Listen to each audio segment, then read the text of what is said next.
माध्य मुक्त पथ के बारे में कि क्या होता है मीन फ्री पाथ। जब आपस में अणुओं के मध्य क्या होती है, संगत होती है। जैसा कि मैंने आपको बताया कि ताप मिलने पर वो दौड़ लगाते हैं। अब जैसे छोटी सी स्थान पर बहुत सारे लोग हैं और आग लग जाए तो ऐसी स्थिति में लोग क्या करते हैं, दौड़ते हैं। अब दौड़ेंगे तो आपस में टकराएंगे और जल्दी जल्दी टकराएंगे। आप देखते हो फिल्मों के अंदर कि फिल्म में कोई बच्चा वो नीचे गिर जाता है या कोई बड़ा आदमी नीचे गिर जाता है, फिर लोग उसके ऊपर से दौड़ लगाने लग जाते हैं। तो इसी प्रकार से गैसीय अणु होते हैं। हालांकि ये गैसीय अणु नीचे नहीं गिरेंगे, ये सारे उस पात्र में घूमते फिरते रहेंगे।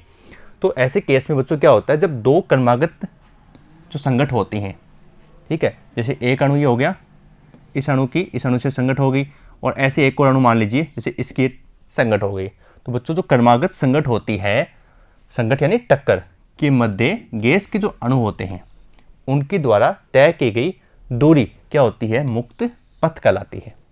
यानी जो अणुओं के जो क्रमागत टक्कर होते हैं, सी हो गया, मान लीजिए इसका सेंटर ये मान लीजिए, इसका ये हो गया, तो बीच का हो गया डिस्टेंस डी हो गया। तो दो क्रमागत टक्करों के मध्य गैस के अणु द्वारा तय की गई दूरी क्या होती है, माध्य मुक्त पथ कहलाती है। तो अब इसका जो मुक्त पथ है, चलो वो निकालते हैं। कैसे निकालेंगे कि दो क्रमागत टक्करों के मध्य गैस के अणु द्वारा तय की गई कुल दूरी और बट्टा कुल टक्करों की संख्या, दोनों का अनुपात क्या होता है, माध्य मुक्त पथ होता है। अणु के द्वारा तय की गई कुल दूरी बट्टा उनकी कुल टक्करों की संख्या कि कितने संगत वहाँ हो रहे हैं। तो अगर हम मान लें कि गैस के जो अणु हैं उनके द्वारा n संगत हो रही हैं, n टक्कर हो रही हैं, ठीक है, और n टक्कर हो रही हैं, तो उनके द्वारा तय की गई जो वेव लेंथ हैं, जो तरंग दैर्ध्य हैं, दूरियां हैं, वो लेमडा 1 पहले के लिए, दूसरे के लिए लेमडा 2 मान लेते हैं। इसी प्रकार से ये हो जाएगा लेमडा n हो जाएगा। तब जो अणु का माध्य मुक्त पथ है, तो बच्चों कैसे निकालेंगे, राशियों का योग बटा राशियों की संख्या। अब जैसे lambda 1 lambda plus lambda 2 plus, ये तो हम क्या करेंगे, राशियों का योग हो जाएगा। जैसे यहाँ हमने लिखा है कि कुल दूरियों का योग और बटा उनके टक्करों की संख्या कितनी है, जैसे पहली संगत लेमडा 1, दूसरी लेमडा 2, इसी प्रकार से लेमडा n। तो कहने की बात यह है कि औसत निकाल देते हैं। कुल योग हो गया तरंग दैर्ध्यों का यानी दूरी का, और बट्टा कुल टक्करों की संख्या वो n से है, तो ये आ गया लेमडा की औसत मान। ठीक है, इसे हम क्या कहेंगे, माध्य मुक्त पथ। अब बच्चों हम ये कंसिडर कर लेते हैं, अभी से संगत की हम बात कर रहे थे, तो ये स्मॉल d है, दूरी की बात की, क्रमागत दूरी की। तो अगर इसको हम ऐसे भी कर दें, जैसे इसको समझने के लिए ये बॉल और तीसरी बॉल, ठीक है, तो चाहे तो इसको केंद्र से केंद्र देख लो आप डी तक, और या फिर आप इसको ऐसे देख लीजिए कि इसका आधा पार्ट और इसका आधा पार्ट, ठीक है, ये टी नहीं है, ये आधा पार्ट यहाँ तक और ये यहाँ तक। तो जो बीच का डिस्टेंस है वो क्या है, स्मॉल डी है, ये दूरी हो गई। तो और ये हो गई इसकी दूरी, टोटल लेंथ यहाँ से यहाँ तक कितनी है, एल है। ठीक है, ये मान आप ध्यान में रखना। और इसी प्रकार से गैस के जो अणु होते हैं वो आपस में क्या करते हैं, संगत करते हैं। ये उनके संगत का एक चित्र है आपके सामने। तो बच्चों मान लेते हैं कि गैस के अणु जो है ना वो डी व्यास, ये पूरा क्या है, व्यास है, क्योंकि देखो ये इसकी त्रिज्या है, ये इसकी त्रिज्या है, तो त्रिज्या प्लस त्रिज्या व्यास बन जाएगा। 2r बराबर क्या है, व्यास है। और गोले के रूप में मान लेते हैं किसी पात्र जिसके एकांक आयतन में, इकाई आयतन में उपस्थित अणुओं की संख्या हम मान लेते हैं n नोट। और आपको ये भी पता होना चाहिए, इकाई आयतन में अणुओं की संख्या को हम संख्या घनत्व कहते हैं, घनत्व द्रव्यमान बटा आयतन। तो इकाई आयतन में उपस्थित अणुओं की संख्या उनका क्या कहलाती है, संख्या घनत्व कहलाती है। तो बच्चों देखो, अब बेलन में उपस्थित अणुओं की संख्या निकालनी है, कैसे निकालें, तो आप बताओ बेलन का आयतन कितना होता है, पाई r स्क्वायर h, या फिर ऐसे कर लीजिए आप, ये तो हो गया a अनुप्रस्थ भाग पाई d स्क्वायर के अकॉर्डिंग, और ये हो गया l उसकी लंबाई, तो क्या बन जाएगा आयतन। और n नोट क्या है, n नोट है उनका संख्या घनत्व है, यानी प्रति इकाई आयतन में कितने उसमें संगत हैं। तो प्रति इकाई संगत को हम कुल आयतन से गुणा कर देंगे तो हमारे पास टोटल अणुओं की संख्या आ जाएगी। यानी एक को पूरे पात्र से गुणा करें तो क्या आ जाएगी, टोटल का नंबर्स आ जाएगा, हमारे पास टोटल नंबर आ जाएंगे, अणुओं की संख्या आ जाएगी। तो इकाई घनत्व को, मतलब इकाई आयतन में अणुओं की संख्या को, संख्या घनत्व को हमने गुणा कर दिया पाई डी स्क्वायर एल उसके आयतन से, तो ये हो गया pi N naught D square L. Okay, अब बच्चों ये हो गई अणु ए द्वारा की गई टक्करों की संख्या। अणु ए का मतलब यहाँ है कि आप इसमें से कोई एक अणु मान लीजिए, जैसे मैंने मान लिया ए, इसको मान लिया बी, इसको मान लिया सी, तीन हो गए ना, तो ए बी सी हो गया। तो ए के द्वारा, किसी एक के द्वारा मान लेते हैं, तो ए के द्वारा टक्कर की संख्या क्या आ गई, pi N naught D square L आ गई। ओके, अब माध्य मुक्त पथ का सूत्र क्या है, कुल तय दूरी बट्टा टक्करों की संख्या, जो हम शुरुआत में पढ़ रहे थे इस सूत्र के बारे में। तो कुल तय दूरी कितनी है, पूरी वेवलेंथ, पूरी इसकी लंबाई कितनी है, जो आकृति आपको दिखाई गई है, ये देखिए कितनी है, कितनी है बच्चों, एल है, कैपिटल एल है, अपॉन टक्करों की संख्या पाई एन नॉट, यहाँ से लीजिए pi N naught D square L हो गई। अब इसको अपन समीकरण 1 के रूप में लिख लेते हैं, ठीक है, और ये यहाँ से एल कट गया और 1 बच गया, तो lambda equal 1 upon pi N naught square into D square, ये क्या आ गया, समीकरण नंबर 1 आ गया। ठीक है, अब समीकरण 2 बनाएंगे। अब बच्चों एक खास बात है, जब हम ये जो सूत्र हमने बनाया जस्ट इससे पहले, ये उस केस में है जैसे आप चित्र में देख रहे हो, वो अणु स्थिर अवस्था में आपको दिख रहा है। दोबारा देखिए, ये अणु एक स्थिर अवस्था का पॉज है, जैसे हम आपको कहते हैं ना कि आप वीडियो को पॉज कीजिए, वैसे ही एक पॉज है। तो ये पॉज है, लेकिन जो आपको पता है कि जो गैस के अणु होते हैं ना, वो स्थिर अवस्था में नहीं होते हैं। वो कौन सी अवस्था में होते हैं, गतिशील अवस्था में होते हैं। और जब वो गतिशील अवस्था में होते हैं, वो हजारों लाखों की संख्या में होते हैं, तो उनकी जो टकराने की जो बीच का डिस्टेंस है वो बहुत कम होता है। ठीक है, तो बहुत कम होता है, इसलिए आप ध्यान दें इसमें कि विचरण करने वाले अणु के अतिरिक्त गैस के सभी अणु क्या है, स्थिर है, परंतु वास्तव में गैस के सभी अणु क्या होते हैं, गतिशील होते हैं। ये मैं आपको बता रहा हूँ अभी। तो इसलिए जो मान हमें जस्ट इससे पहले प्राप्त हुआ है, इससे भी बहुत कम संख्या मान प्राप्त होगा, और ये माना गया है वो मान 1/√2 यानी √2 बट्टा में आएगा इसमें। ठीक है ना, आप इसमें √2 बट्टा में क्यों आ रहा है, क्योंकि वो जो मान है वो वास्तविक मान से भी बहुत ज़्यादा कम होगा, क्योंकि सारे गैस के अणु क्या होंगे, गतिशील होंगे, और 1/√2 को यहाँ कम मान दर्शाने के लिए यहाँ पर लिखा गया है। ठीक है, तो ये हो गया 1/√2 पाई n0 डी स्क्वायर, और ये बन गया समीकरण नंबर 2। ठीक है, अब अगर हम ये माने कि जो औसत वेग है वो v है, औसत वेग जो एवरेज वेलोसिटी है वो कितनी है, वो v है। तो इसको सॉल्व करते हैं। चलो, लेमडा दूरी बराबर होती है 4 गुना समय, तो दूरी तो एज ए यहाँ हो गई लेमडा से, ठीक है, और 4 यहाँ हो गई किससे, v से हो गई, औसत है, तो समय भी औसत में आएगा। ठीक है ना, तो दूरी बराबर 4 गुना समय, तो t/n, और लेमडा इक्वल इस t/n को हमने कर दिया, यहाँ इसको बोलते हैं टो, क्या बोलते हैं, टो का निशान, टाउ वैसे बोलते हैं इंग्लिश में, TAU, टो। ठीक है, तो ये टो है। अभी टो क्या होता है बच्चों, ये वैसे तो इसको बारी क्लास में बोलते हैं विश्रांति काल, लेकिन यहाँ हम इसको बोलते हैं संगत काल। विश्रांति काल का अर्थ भी वही है कि संगत में, कर्मागत संगत में लगा समय, और संगत काल का अर्थ भी वही है, 2 कर्मागत टक्करों के मध्य लगा औसत समय अंतराल। ठीक है, और n क्या है, n है t समय में होने वाली टक्करों की संख्या। ध्यान दीजिए, n0 तो क्या है, n0 तो संख्या घनत्व है, जो प्रति इकाई आयतन में उपस्थित अणुओं की संख्या के बराबर होगा। ये ध्यान रखना आप, तो n0 बराबर n/v हो गया। ठीक है, तो इकाई आयतन में उपस्थित अणुओं की संख्या का घनत्व है n0, मतलब कुल टक्करों की संख्या तो n, कैपिटल N हो गई, लेकिन अगर प्रति इकाई आयतन में, यानी एक इकाई आयतन में जो अणुओं की संख्या है वो क्या होगी, उसका घनत्व होती है, उसको हम लिखते हैं n0 से। ठीक है, चलो आगे बढ़ते हैं। अब इसको समीकरण 1 हो गया, दोबारा देखिए एक बार, समीकरण 1 पहले हो गया, ये 2 हो गया, और ये समीकरण 3 हो गया। ठीक है, अब समीकरण 1 और 3 से 2 का मान ले रहे, एक बार समीकरण 1 और 2 से, ये समीकरण 1 का मान है और ये समीकरण 1 का मान है, ये भी लेमडा के बराबर है, और ये भी दूसरा मान भी किसके बराबर है, लेमडा के बराबर है। तो दोनों मानों को हमने बराबर रख दिया, और यहाँ से हम संगत काल निकाल रहे हैं। ये क्या आ जाएगा, संगत काल, संगत काल। ठीक है, तो ये आ जाएगा टो बराबर v बटा में आ जाएगा इसके, तो पाई n0 डी स्क्वायर v, ये आ गया समीकरण नंबर 4 आ गया। और जैसा मैं अभी आपको समझा रहा था कि इकाई आयतन में उपस्थित अणु की संख्या क्या होती है, उसका घनत्व होती है, इसे हम कहते हैं संख्या घनत्व है n0। चलो आगे बढ़ते हैं। अब समीकरण 2 से, समीकरण 1 और 3 हो गया, अब समीकरण 2 से, समीकरण 2 में हमें क्या करना है, यहाँ जो ये n0 लिखा हुआ था, उस n0 की जगह उसका वास्तविक मान n/v रखना है, यानी कुल अणुओं की संख्या बटा उसका आयतन का अनुपात यहाँ रखना है। अब ये चलो रख दिया, लेकिन हमें इसका मान और चाहिए, और वो मान कहाँ से निकलेगा, वो निकलेगा आदर्श गैस समीकरण से। और आदर्श गैस समीकरण जैसे कि आप पिछले वीडियो में पढ़ चुके हैं, PV बराबर क्या है nRT, n क्या है पदार्थ की मोल मात्रा, वो कितनी है 1 है, तो क्या बचेगा PV बराबर RT। फिर आपको ये भी बताया गया था कि बोल्ट्जमान नियतांक बराबर होता है R बटा, आपको वीडियो में बताया गया था Na, ठीक है, बट यहाँ पर संख्या कितनी है n है, अणुओं की संख्या n मानी है, तो यहाँ से R बराबर क्या आ जाएगा n गुणा k, ठीक है, तो R ये आ गया n k। ओके, अब इस n k को यहाँ रख दीजिए आप इस R की जगह, तो ये आ जाएगा PV और R की जगह आ गया n k और गुणा t। अब मान किसका चाहिए, मान चाहिए n बटा v का, तो n बटा v को तो यानी v को इधर ले जाओ और kt को इधर ले आओ, तो p बटा kt माना जाएगा जो यहाँ रखा जाएगा n बटा v की जगह।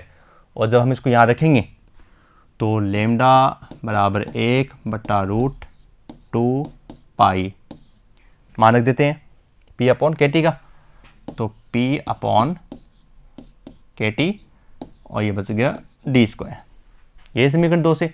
अब kt जाएगा ऊपर तो kt, ठीक है, क्लियर हो गया, अपॉन रूट 2 पाई और p भी आएगा और d स्क्वायर आएगा, ठीक है, ये p है, p और d स्क्वायर, ये आ गया आपका संगत दूरी, यानी कितनी टक्कर में जो टक्कर होगी उसमें कितनी दूरी तय होगी वो आपको इसमें माना गया तरंग दैर्ध्य का।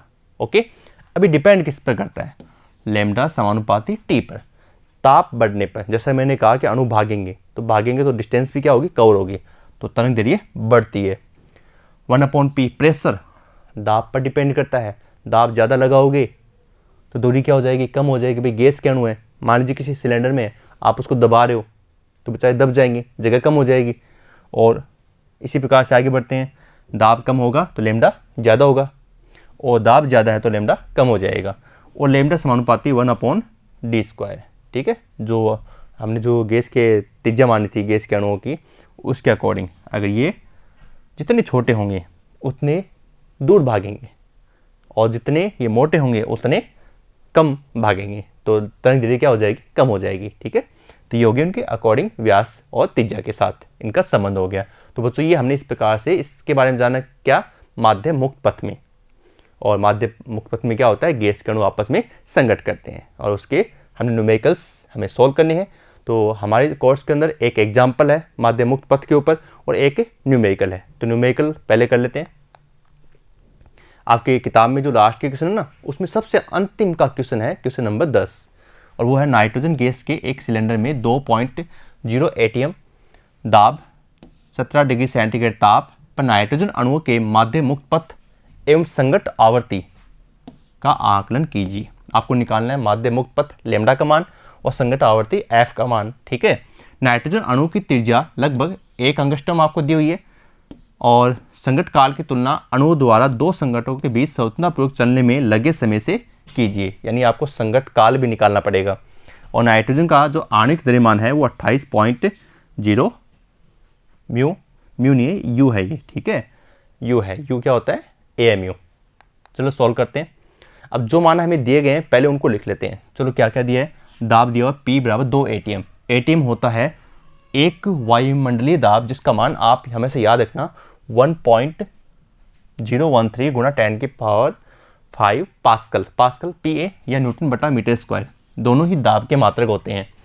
तापमान कितना 17 डिग्री सेंटीग्रेड, केल्विन में बदल दो, प्लस 273 कितना आ गया 290 केल्विन आ गया।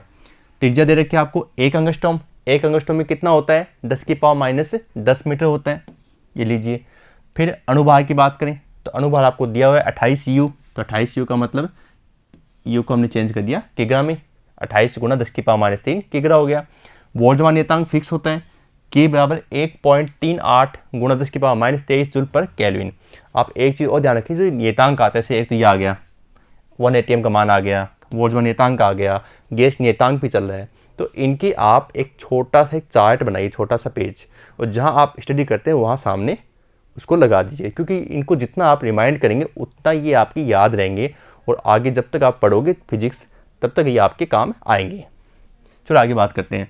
अणु की संख्या घनत्व है, जैसे अभी आपको बताया थोड़ी देर पहले कि संख्या घनत्व होता है N0 बराबर कुल अणुओं की संख्या बट्टा आयतन, ये लीजिए N बटा V। अब मौलों की संख्या N और अणु की संख्या अवोगाद्रो, तो इस N को हम लिख सकते हैं आपको पीछे वाले वीडियो में आपको बताया गया था कि इस n बराबर आप कर सकते हैं स्मॉल n गुणा n, या एक ही बात है, टोटल नंबर्स हो जाएंगी, ठीक है। और बट्टा में क्या है, v है। अब इसको आगे सोल्व करते हैं, चलो कैसे करें। तो n नोट बराबर, ठीक है, n अपॉन v बराबर क्या हो गया, p अपॉन kt। अब इसको हम डाल देंगे समीकरण 1 डाल देंगे बच्चों, और इसको समीकरण 1 डालकर इसके जो मान हमें रखने हैं, चलो रखते हैं। ये आ गया PV बराबर nRT, ठीक है। अब जैसे n, ये जो r होता है ना, आपको पता है बोल्ट्जमान नियतांक क्या कहता है, k बराबर r बटा n। ओके, अब इसको आप क्रॉस कर दीजिए तो हो जाएगा r बराबर इनको गुणा कर दीजिए बटा 1 मान लीजिए, r की जगह क्या आ जाएगा k इंटू एन, ये लीजिए k इंटू एन टी। अब इस kt को भेज दीजिए इधर बटा में, तो क्या आ जाएगा PV अपॉन kt। ओके, और जस्ट इससे पहले वाले जो हमने पढ़ा है, ये देखो बटा में v है ना, बटा में v है, और वहाँ क्या आ रहा है PV अपॉन kt, तो बटा में v भी तो है ना, v से v कट जाएगा, तो ये क्या बचेगा p अपॉन kt। आगे समझ में कि p अपॉन kt कैसे आया। चलो अब आगे बढ़ते हैं। अब हमें निकालना माध्य मुक्त पथ, ये तो अभी पढ़ा था हमने, 1 upon root n naught pi d square, और d यहाँ पर क्या है, अणु का व्यास है, व्यास होता है 2r, और d बराबर आपको दिया हुआ है 2 एंगस्ट्रॉम, 2 गुणा 10⁻⁻10 मीटर। एक बात हुआ देखते हैं, इसमें त्रिज्या का मान हमें कितना दिया हुआ है, 1 एंगस्ट्रॉम सॉरी, तो यहाँ पर 2 गुणा 1 एंगस्ट्रॉम का हो गया 10⁻10 मीटर हो गया।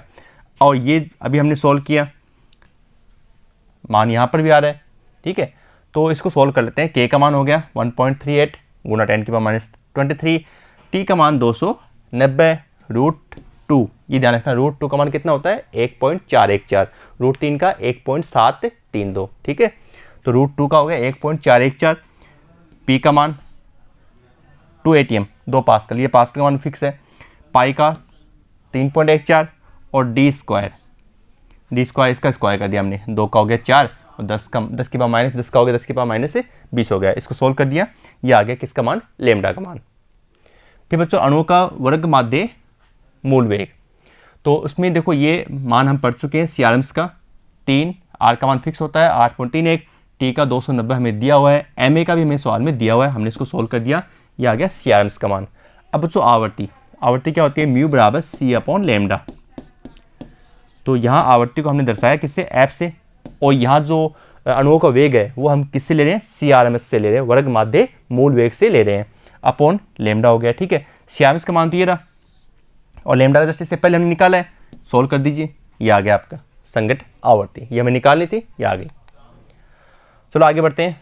अब देखो 2 क्रमागत संगठनों के मध्य लगा समय, तो 1/f, 1 आवर्ती का मान ले लीजिए यहाँ से, ये मान आप यहाँ रखिए, ये आ गया सेकेंड 2.18 गुणा 10⁻10 सेकेंड। जबकि संगत काल 2 अणुओं के टकराने में लगा समय कितना होगा, d अपॉन CRMS, d कितना है 2 गुणा 10⁻10, CRMS कितना है 5.081 गुणा 10⁻2, इसको सोल्व कर दीजिए, कितना आ गया 3.93 गुणा 10⁻13 सेकेंड। अब बच्चों जो हमें इसमें एक्चुअल निकालना है वो निकाल लेते हैं कि क्रमागत संगठनों के मध्य लगा समय तो ये है, और संगत काल कितना है, दोनों को सोल्व कर दीजिए, ये आपका इसमें आंसर आ गया। सवाल बड़ा जरूरी है लेकिन बच्चों करना भी जरूरी है। एक टक्कर के पश्चात दूसरी टक्कर में लगा समय संगत काल, यानी एक टक्कर में लगे समय का लगभग कितना गुना है, 555 कर दीजिए, 554 कर दीजिए, 554 गुना अधिक है। अतः कहा जा सकता है कि गैस के अणु अधिकांश समय मुक्त रूप से क्या करते हैं, गति करते रहते हैं, ठीक है बच्चों। एक और एग्जाम्पल है, सवाल तो था ही वैसा ही एग्जाम्पल है, तो आप अगर उस सवाल को समझ गए हैं तो इसे आप एक बार अपने स्तर पर करने का प्रयास कीजिए। लेकिन इसमें थोड़ा सा ये है कि आपको एक एग्जाम्पल 13.1 भी देखना होगा, जो हम पहले कर चुके हैं। चलो सॉल्व करते हैं। क्वेश्चन पढ़िए, 373 केल्विन पर जलवाष्प में जल के अणु के मध्य मुक्त पथ, यानी माध्य मुक्त पथ है ये, का आकलन करना है। एग्जाम्पल 13.1 से लिए हमें सूचनाओं का उपयोग करना होगा। चलो सॉल्व करते हैं इसको। तापमान कितना है, 373 केल्विन है, ठीक है। STP मानक तापदाब पर 273 केल्विन है, 22.4 गुणा 10⁻³ मीटर क्यूब, ये फिक्स वैल्यू होती है 22.4। अवगाद्रो संख्या, अणु की संख्या हो गई 6.02 गुणा 10⁻23 हो गई, और संख्या घनत्व जो होता है वो परम ताप की क्या होता है, व्युत्क्रमानुपाती होता है। तो 273 केल्विन पर ताप पर संख्या घनत्व कितना होगा, ये फिक्स मान होते हैं बच्चों।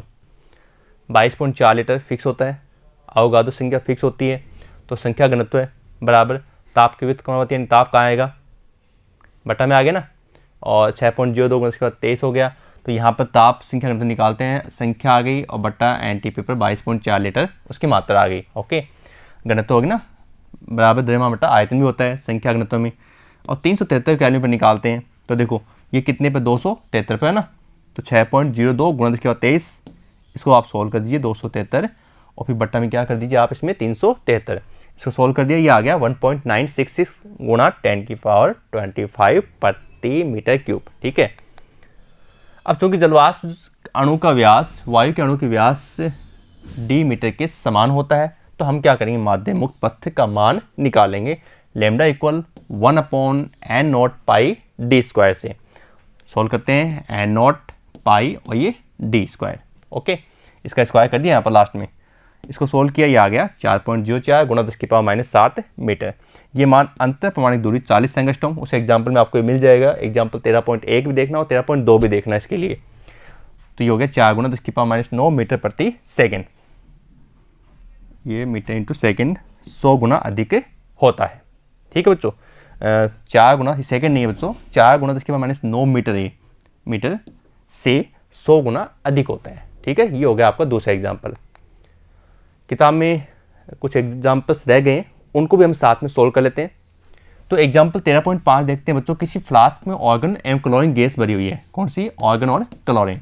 ठीक है, जिनके द्रव्यमान 2:1 के अनुपात में है, मिश्रण का ताप 27 डिग्री सेंटीग्रेड है। दोनों गैसों के लिए आपको निकालना है प्रति अणु की औसत गतिज ऊर्जा का अनुपात, दोनों गैसों के अणुओं के मर्ग माध्य मूल चाल VRMs का अनुपात, जबकि आपको दिया हुआ है ऑर्गन का परमाणु द्रव्यमान और क्लोरीन का अणु द्रव्यमान। ठीक है, चलो सॉल्व करते हैं। देखो m ऑर्गन और m क्लोरीन कितना दे रखा है आपको, 2/1, और ये मान आपको सवाल में दिया हुआ लास्ट के अंदर। ताप कितना है T, 27 डिग्री सेंटीग्रेड, 27 प्लस 273 कितना आ गया, 300 केल्विन आ गया। गैस की प्रति अणु औसत ऊर्जा निकालते हैं, तो देखो ये ऊर्जा और ये ऊर्जा आपस में क्या है, बराबर है। ठीक है, तो जब ये बराबर हैं तो देखो किस पर डिपेंड करे, ये किस पर डिपेंड करे, KT पर डिपेंड कर रहा है, तो गैस की प्रति अणु औसत गतिज ऊर्जा केवल किस पर डिपेंड कर रही है, ताप पर। भाई ये तो किसका सूत्र है, ऊर्जा का है, ये क्या है, ताप है, और मिश्रण की दोनों गैसों का ताप क्या है, समान है।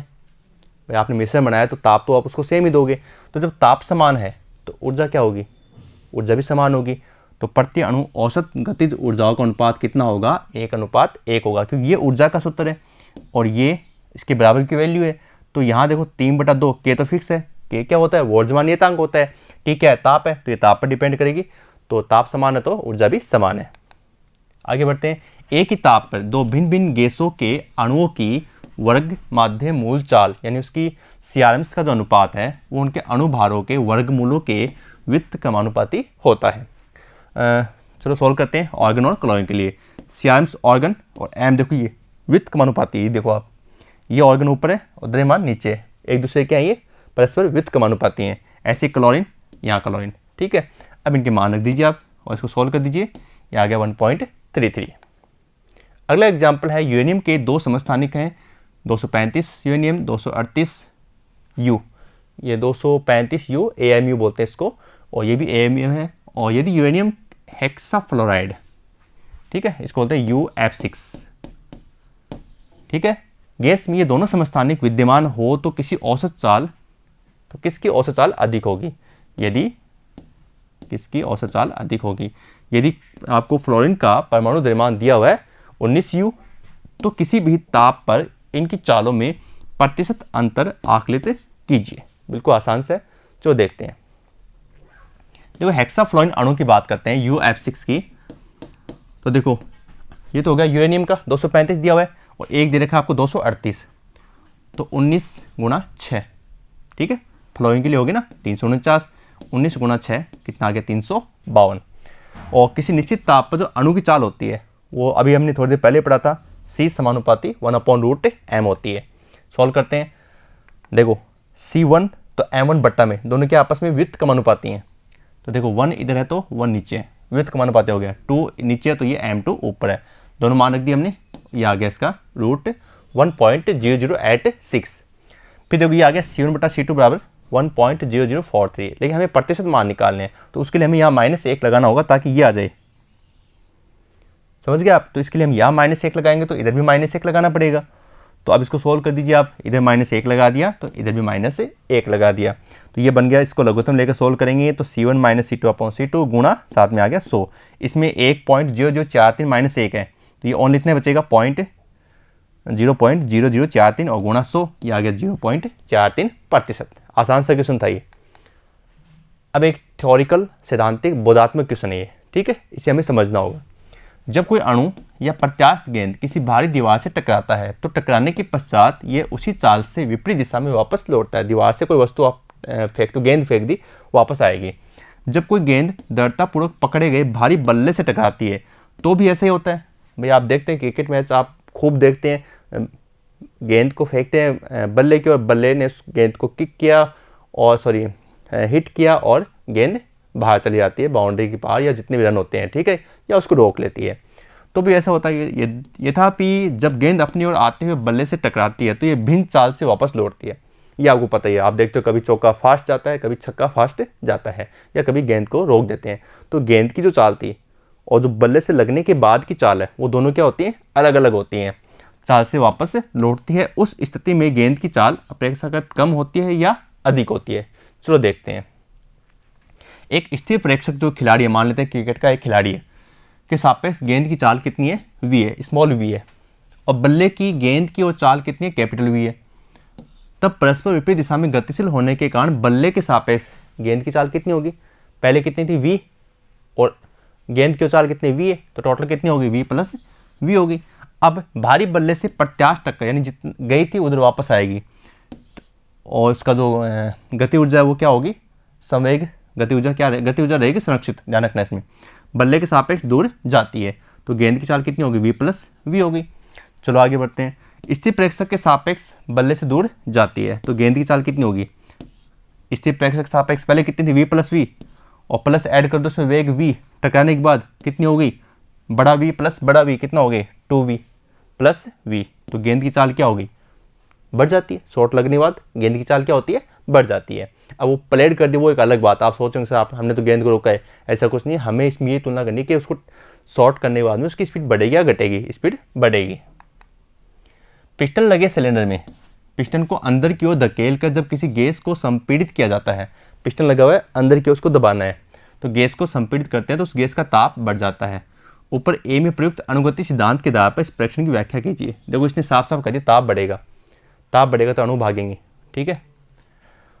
तो देखो पिस्टन में गैस के अणुओं को संपीड़ित करने पर सिलेंडर की दीवार के सापेक्ष अणुओं की चाल बढ़ जाएगी। मैंने क्या कहा? भागेंगे, क्योंकि इसको संपीड़ित करेंगे, तापमान देंगे तो अणु वहाँ से भागेंगे, तथा अणुओं की चाल परम ताप के वर्गमूल के समानुपाती होती है। अतः हम कह सकते हैं कि गैस का तापमान बढ़ जाता है, ठीक है।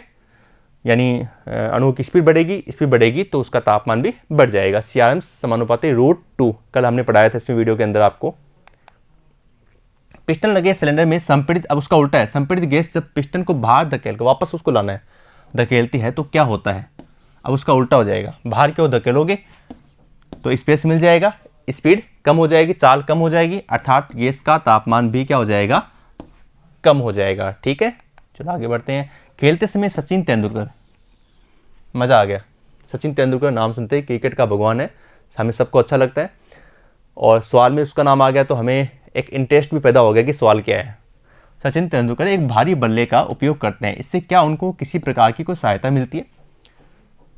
अब जैसे हम बात करें क्रिस गेल है, भारी बल्ला रखता है, वो क्यों रखता है आपसे पूछता हूँ, तो आप क्या कहेंगे? सर वो छक्के बहुत मारता है और वो हल्के खड़े खड़े क्या करता है? शॉट खेलता है, सीधी गेंद बाहर।